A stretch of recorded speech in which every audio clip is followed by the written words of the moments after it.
Not done yet. Coming up, the Nuggets stomp the Clippers, destroy them, vanquish them, and they didn't even need a great Jokic game to do it. We wrap up the series versus the Clippers as Denver advances to the second round to take on the Oklahoma City Thunder. We'll talk about it here on Locked On Nuggets.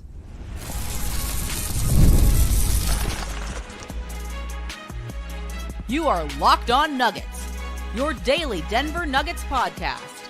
Part of the Locked On Podcast Network, your team every day. Welcome to Locked On Nuggets, your daily Denver Nuggets podcast, part of the Locked On Podcast Network, your team every day. Thanks for joining us and making this part of your day, being with us Monday through Friday, and here on a Saturday night or Sunday, if you're listening to this, after the Nuggets advance to the second round of the NBA playoffs, following a monster 120-101, not that close in actuality, win over the Los Angeles Clippers in Game 7 of their first round series. We'll break it all down. We will talk about it in detail. We will go in painstaking discussion of how much we got wrong about this series, especially after Game 3. That's one's not going to look good in the old retrospectives. We'll do all that and more on today's show. I'm Matt Moore. I write a Substack called The Denver Dig. You can catch me at the Action Network and on Locked On NBA every single day. He's Ryan Blackburn. He's at Mile High Sports. You can catch him on the Pickaxe and Roll podcast as well. No Jinx seems appropriate after we buried them after Game 3. Ryan, the thing I will say most about this game, I'll start us off with this. All year long, one of the things I thought was really a rough part of Denver was how great Nikola Jokic was, in the sense that everyone felt like they were failing him. Yes. It was like a really heavy thing for the whole team, was like Jokic is having an unbelievable, incredible, like unbelievable is the word for it. You can't believe how great his season had been. And the fact that people couldn't raise the level for them to win more games or to get him a break was actually really demoralizing.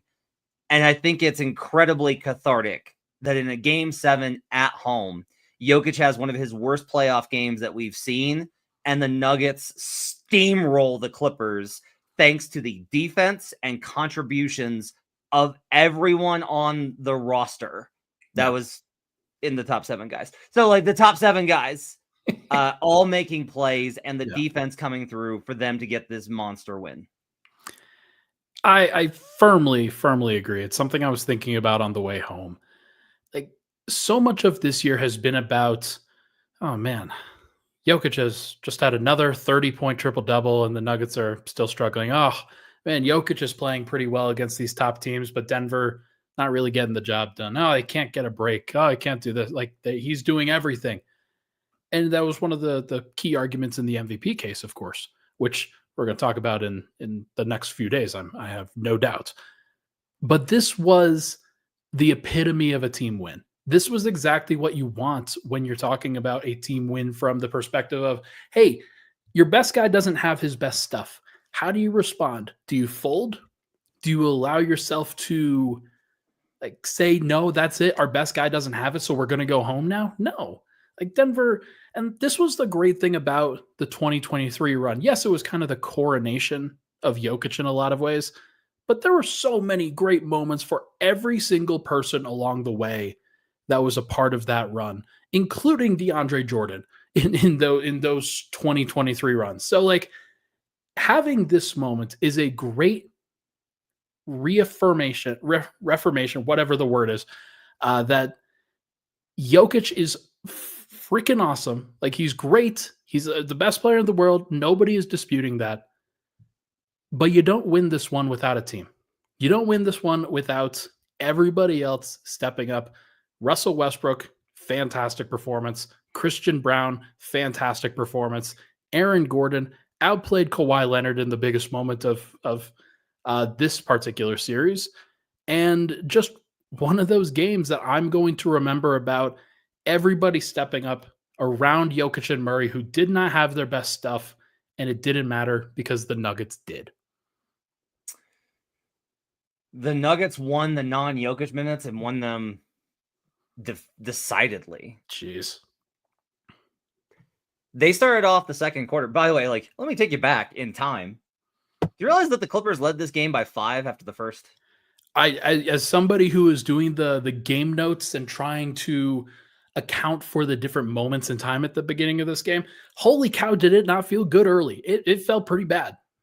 Yeah, like how are they possibly going to win if this is going to be the Jokic game? He looked hesitant and he looked off and he was still trying to draw fouls and all these types of things. And then the Nuggets just absolutely took it to him. I'm going to credit Jokic for something later in the show, for something where I thought that one part of his game, spoiler, is his defense, was actually really tremendous and looked even better when I went back and did the rewatch while I was hastily slurping some ramen down. Before coming on the show. It was also spicy, so I'm a little... Hell yeah. I love good spicy ramen.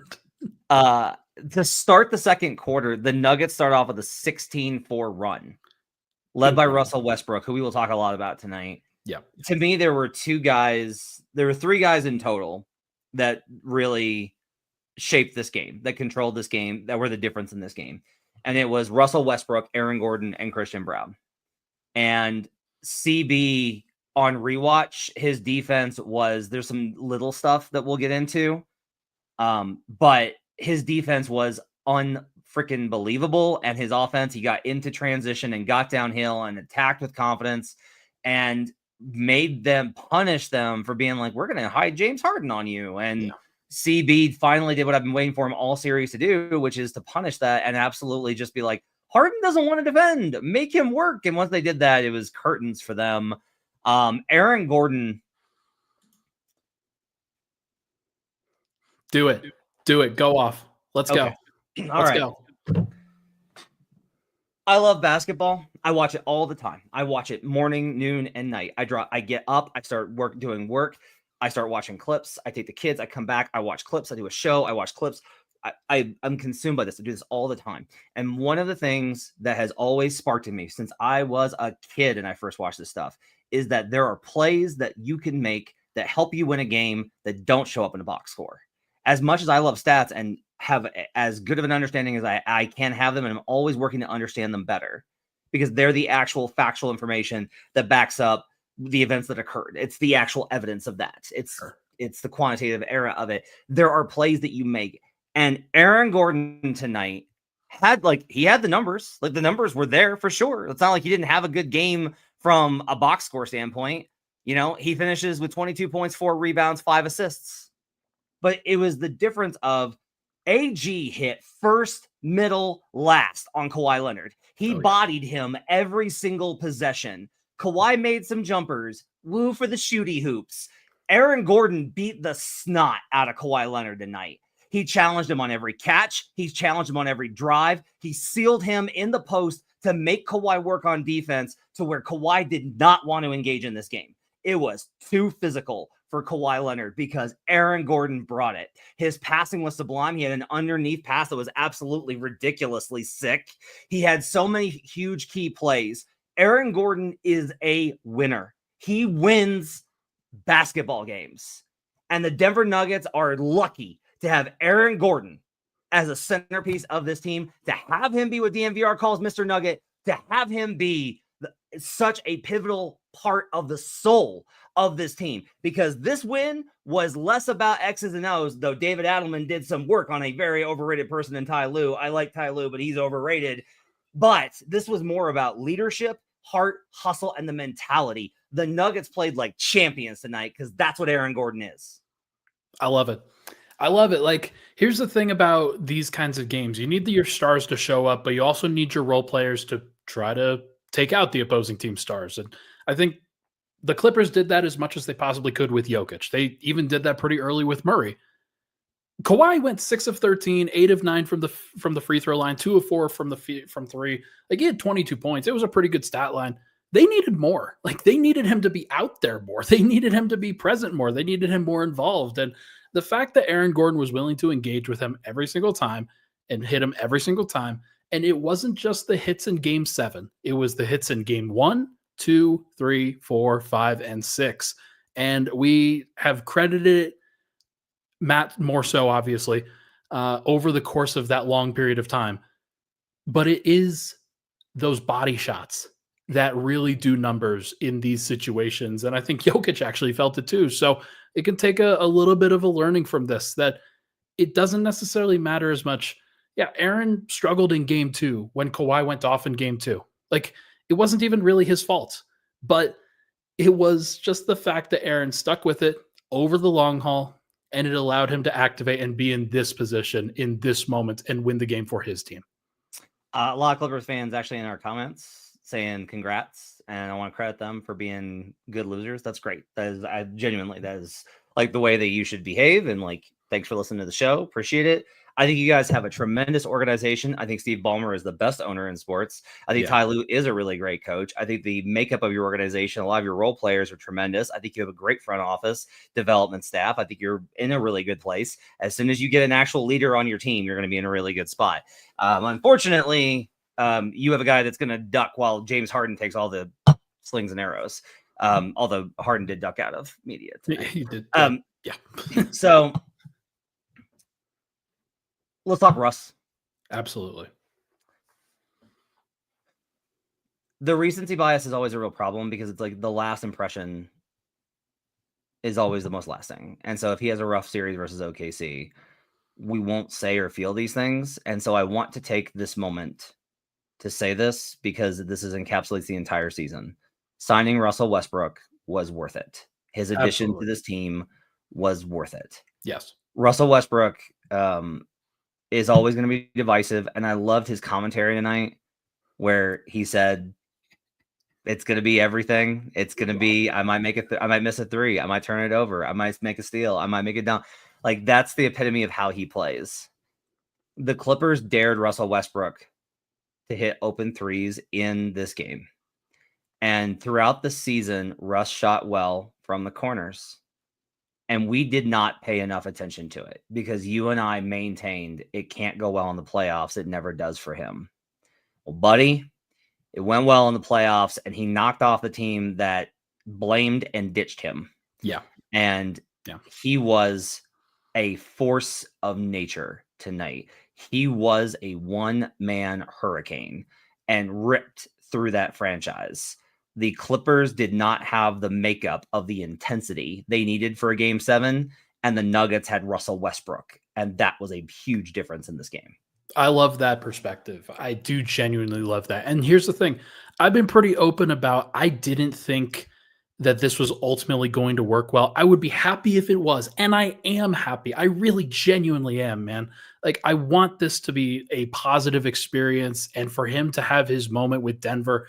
And I want this to be great for, like, it's not just for like Jokic's legacy or the Nuggets' legacy or them doing it better, but it is pretty clear to me that the Nuggets bought into Russell Westbrook and who he was and what he could provide in a way that none of the LA teams did.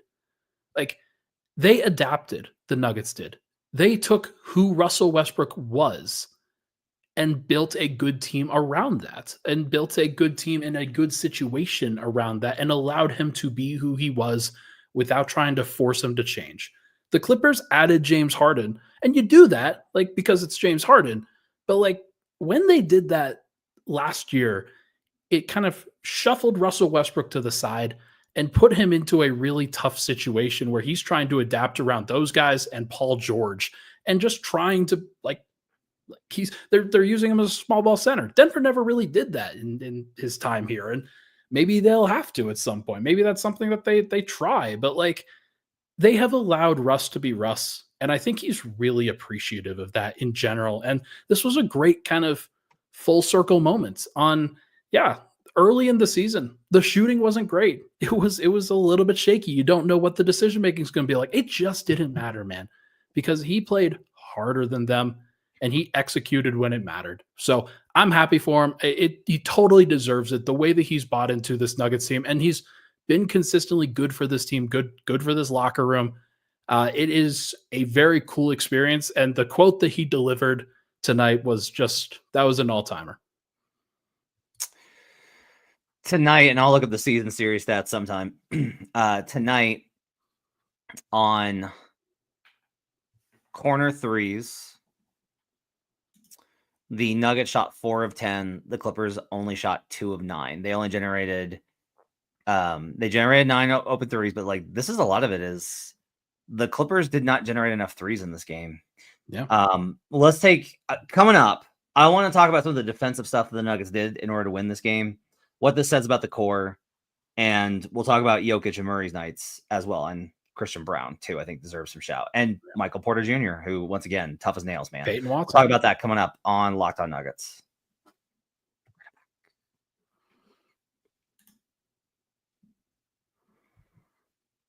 Back here on Locked On Nuggets. Thanks for joining us, making this part of your day. Appreciate you guys being with us here on a Sunday. Hope you're enjoying it. If you're an Avs fan, I'm very sorry. My house is in mourning from that game, so it's gonna be rough. Couldn't have both, unfortunately. Yeah, couldn't have both. So first, I want to talk about a tactical thing that David Adelman did. Okay, so all season long, I really disliked when they sent the hard double team in isolation possessions, right? I've disliked it because you pressure it and then that forces the trigger action. And now all of a sudden you're dealing with like chaos and the guys can't rotate and they break down. They haven't really done that a lot in the series. They didn't send a lot of double team help. Yeah. They would double a little bit here and there. They would play at the level in pick and roll situations, but they didn't double in a lot of these things. And tonight, something really interesting. They doubled, but they didn't blitz or trap. So what they did was even when Harden would get a switch or Kawhi on a few possessions, they would bring a secondary defender almost into a backup matchup zone as a help defender on that player. And so what happened then is Harden's sitting there dribbling like, what is happening? Like you could see Harden being like, they're not trapping, but they're doubling. What do they do? So, like, he would flip it to the open roll man who was open because now Jokic or the corner man is having to guard both. But because they didn't send that double all the way out, that means that the helper, like in some situations it was AG, is now sprinting to the corner. Yeah. While the weak side or that strong side matchup zone is now picking up the roll man. And the Clippers could not solve this. Like, it just messed with them. And when they did, the Clippers missed shots the way that game sevens go. Like, home teams, I've said this before, home teams win game 7 because role players hit shots at home and the other team does, and the road team does it.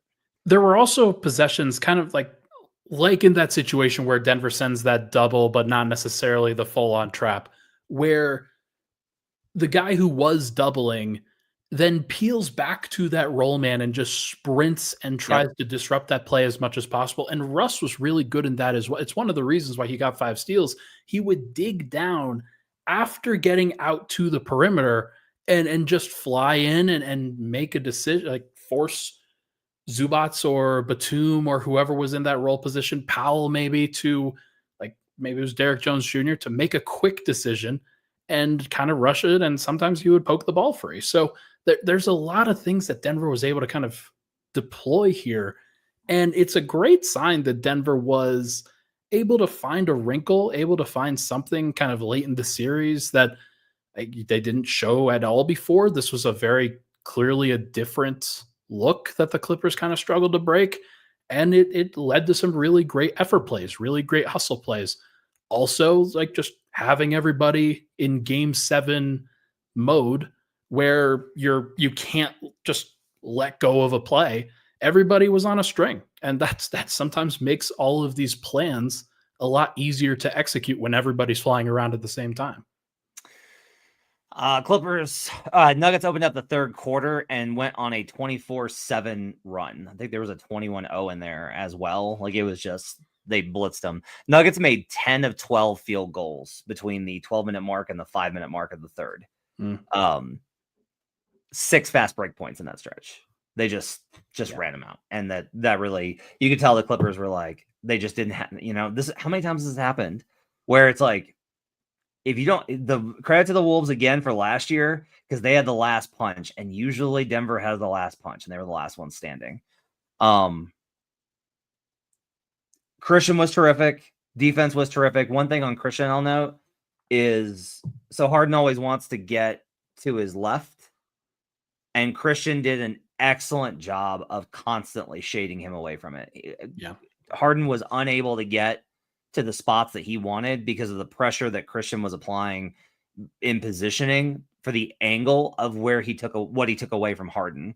If you overplayed those certain angles, you're able to do a really effective job. He and Russ did an excellent job on Harden in those situations tonight. 100%. Like that's what you want. And it was pretty clear earlier in the series, and especially kind of in game 6, that Denver did not do a good enough job of taking away Harden's left hand.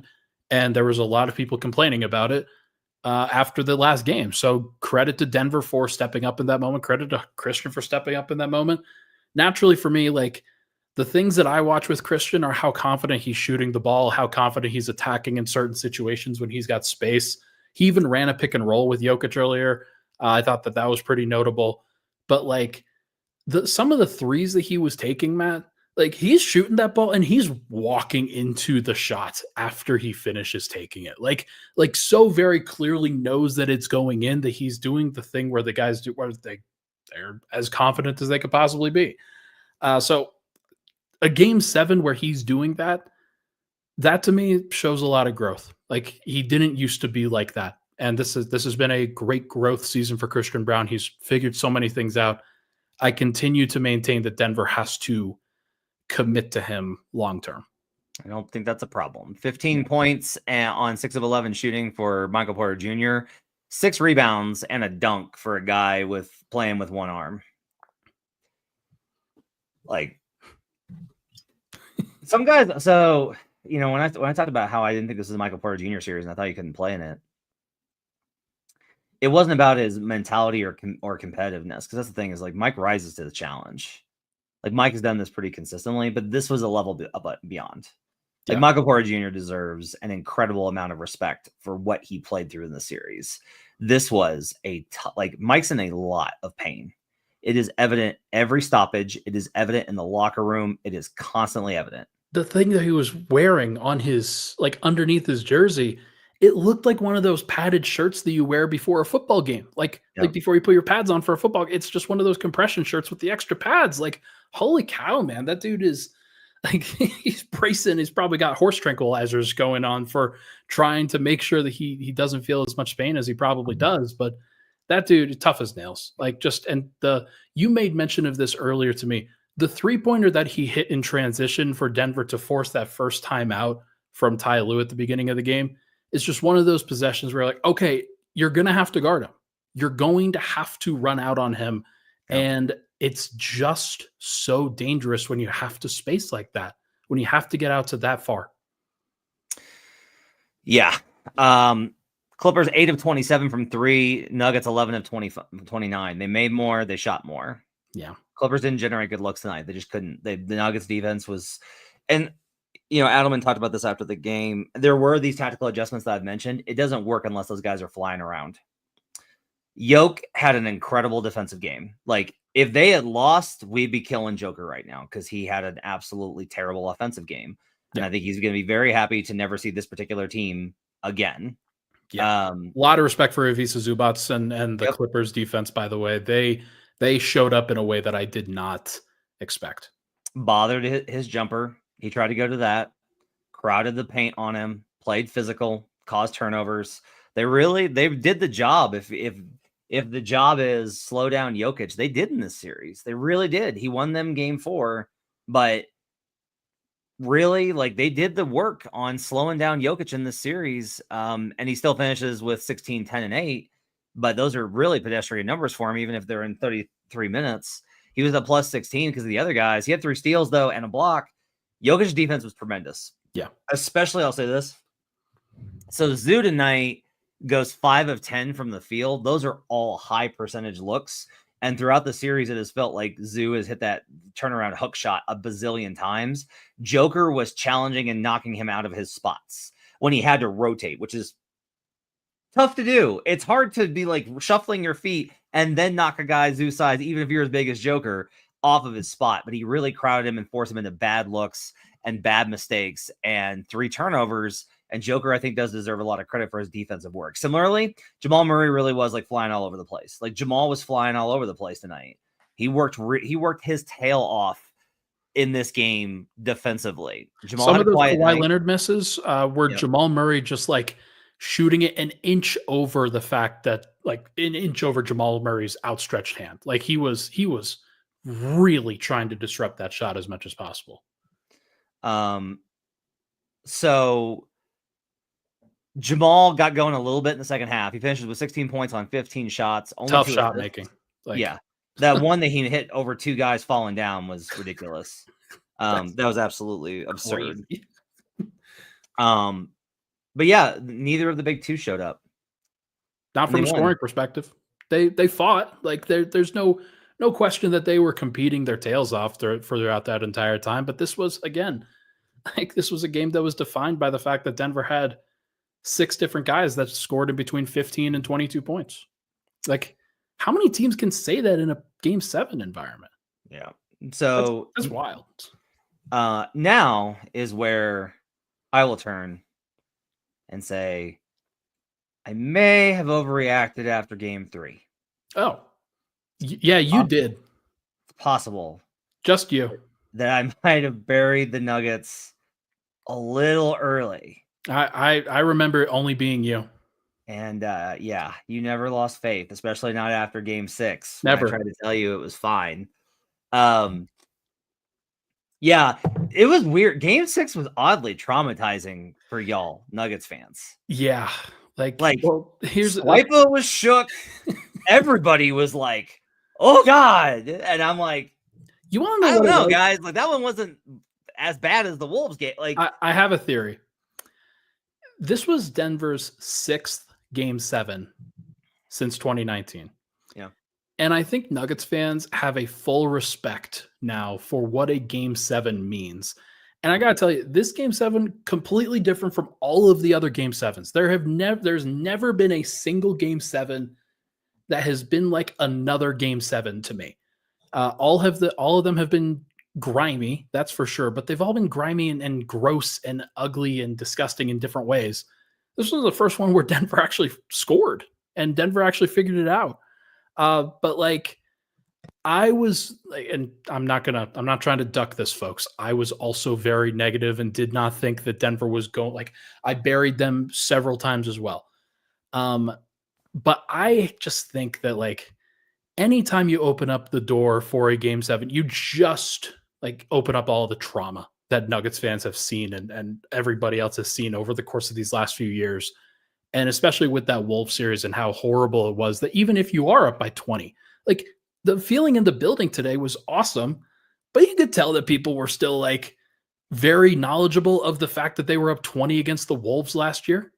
Like there was a very palpable feeling in the arena. So it should be like Game 7s are supposed to be like, it's supposed to be terrifying. And it was like, it certainly was. So I think that's why I felt it was like, oh gosh, not this again. This is just horrible. It's going to happen again. And then Denver balled out. They were awesome. This is really how I feel, is that team that was down 3-1 and really goes back even the year before that. So in their first playoff series, they were down 2-1 to the Spurs. And I was like, okay, they made the playoffs. They're a young team. They're learning. Pop will get them, and then they'll go from there. Yeah. And they won that series. And then they go into Portland, and they lose 2 of the first 3, including a quadruple overtime. And I was like, well, they're not coming back from this. Like, no, there's a team this young is just, they're cooked. They're going to lose Game 4 and it's 3-1 and they're done. And they came back and they won Game 4. And they lost that series in Game 7 because of Evan Turner and Myers Leonard. Yeah, horrible. But like, they started to show it. And then they were down 3-1 to the Jazz. And they fought back and they won. And then they were down 3-1 to the Clippers. And they were down double digits in 5, 6, and 7 and came back and won every single time. This is the team that had 7 guys when they went to Milwaukee. This is the team that has gone on the road and beaten Golden State without Yoke. Like, there is the core of this team. There is still a cultural identity. And I know that people don't want to hear this, but that was largely instilled by Michael Malone. Like, it just was. It was him being around and saying, yeah, you know what? I don't care the time, the situation, the players that we have, the personnel. We're going to approach every game the same way. We're going to try to win every single game. And we're going to compete. Yeah. And I think Joker has come to embody that, but I think Joker not learned it. He was competitive before, but I think Malone helped shape him. All your coaches shape you. And I didn't know if that team was still around because of the way that they acted this year. And that's why we buried them so many times. And to me, this was a reminder that that team is still there, that team is still in there, that this is a team that with Jamal Murray, who has his moments in the series, and with Jokic, who had his moments in the series, and with AG, who dominated this. AG was great in the series from start to pretty much every single game. And with Christian Brown, who's part of that now. Yeah. Like, these guys are fighters, and it's funny because you get so caught up in the game-to-game stuff and the moment-to-moment stuff. And like what I keep thinking back to is my inability to get past that recency bias that I know I'm aware of it, and it still beats me, and it makes me so mad because I said at the beginning of the season, I said, hey, this is not going to be easy. This is going to be a nightmare. It's going to be very difficult, and you're going to be miserable a lot of the time. Welcome to hell. But you're going to have like an opportunity, because if you can get there, all you got to do is you got to solve the problems in front of you. And guess what? They solved the problems in front of them in the Los Angeles Clippers. Now, starting tomorrow, we'll talk about the set of problems that await them starting on Monday, which are considerably worse. But that's for another time. Yeah. And I do think that Denver deserves a lot of credit for, like, I believe in this stuff as much as I did the analytics, and I hate easy, stupid narratives. Like, Kawhi Leonard's a winner. I think the heart of a champion thing that Rudy Tomjanovich said about the Rockets is true. Like, this team has the heart of a champion.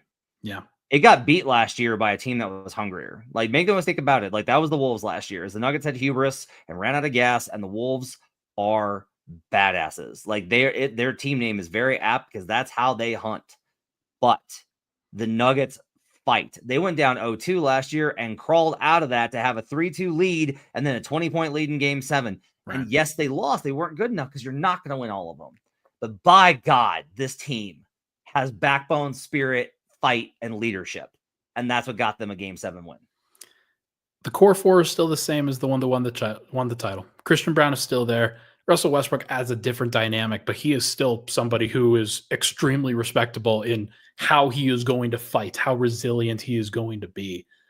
Peyton Watson, we didn't mention him much tonight. I thought he had a great game. I thought he really played well. And DeAndre Jordan stepped up in this moment, like had played poorly pretty much for the entire series, but stepped up in this moment and had some good moments in this one. Everybody has to embody that. And the fact that it is still that group, it's one of the reasons why Josh Kroenke did what he did, is he believed that this was still in there with this core. And they clearly needed that reminder. They clearly needed that shakeup in belief. The fact that that happened, what happened, was not awesome. But like, David Adelman has acquitted himself pretty well overall. I don't agree with all the decisions, but I thought he obviously coached a pretty good game plan tonight. And when you win a series and you motivate this group and you put them into positions where they can win, they can do some pretty impressive things. And I'm not going to call them dead versus the OKC Thunder. Like, they're not dead. It's going to be hell. It's going to be really tough. But like, isn't this the perfect preparation series in terms of the style of play that the Clippers play versus the one that the Thunder play? I don't know. Is that too far to say? I love doing these shows with Ryan because he vacillates so wildly. Oh, I'm just asking the question. I'm not sure if this is something that I believe, but like, I do think that Denver, if you're trying to draw up a warm-up series, you play it in 6 or fewer games, that's for sure. And Denver didn't do that. But this is the kind of game with the type of adjustments and the type of personnel and the small ball and things that they have, the rim protection from Zubac, who's one of the best rim protectors in the NBA, and just a whole bunch of guys like James Harden and Kawhi Leonard, I think, are a pretty good encapsulation of who Shai Gilgeous-Alexander is. He's better than those guys, but he brings a lot of similar skills and a lot of similar tendencies, I will say. So it's going to be interesting. Going to be very interesting to see how they handle that. I would predict a massive loss in Game 1, and then we'll see if they can fight back from that. Yeah, you will bury them again at some point in the series, just so we're clear. Yeah, probably after game 1 when they lose by 35. Yeah, that will probably happen.